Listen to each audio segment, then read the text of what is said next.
ফয়সাল আলমের আজকের এই সম্বর্ধনা অনুষ্ঠানে সম্মানিত সভাপতি, মঞ্চে উপবিষ্ট সিলেটের সাংবাদিকতার সাংবাদিকবৃন্দ, আমার সামনে উপস্থিত সিলেটের প্রকৃত সাংবাদিকবৃন্দ, আসসালামু আলাইকুম।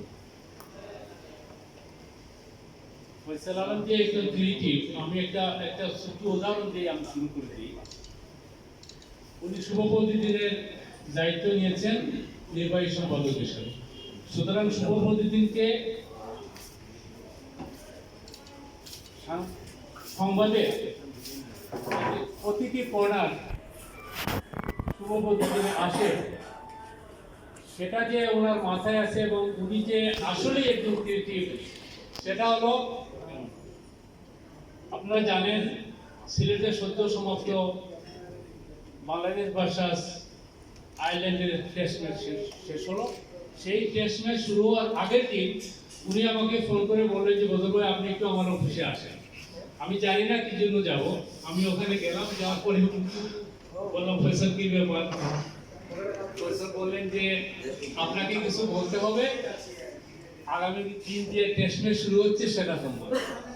আমার আসলে কোনো প্রিপারেশন নাই, মানে আমি একটা কিছু বলতে হলে, একটা টেস্ট ম্যাচ শুরু হবে সেটা সম্বন্ধে আমাকে কিছু বলতে হবে, সেটা কোনো প্রিপারেশন নাই।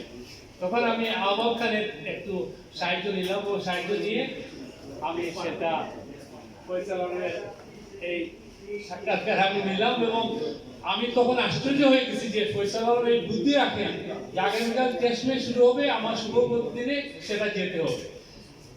ধন্যবাদ ফয়সাল আলম, আসলে ক্রিয়েটিভ। আমি আর বক্তব্য শেষ করব এইভাবে। আহ্বাব খান কিন্তু তার বক্তব্যে ফয়সাল আলমের সবকিছু বলে দিয়েছেন এবং একটি কথা উল্লেখ করেছেন, বিএনএ গোলাপগঞ্জ বিএনএ যে সংবাদপত্র ছিল সেটাকে তিনি কিভাবে যে একটা সিলেটে এত জনপ্রিয় করে তুলেছিলেন। আমি আশা করব শুভ প্রতিদিন সেইভাবে সিলেটে জনপ্রিয় উঠবে, এই আশাবাদ ব্যক্ত করে আমি আমার বক্তব্য শেষ করছি। সবাইকে ধন্যবাদ। আসসালামু আলাইকুম।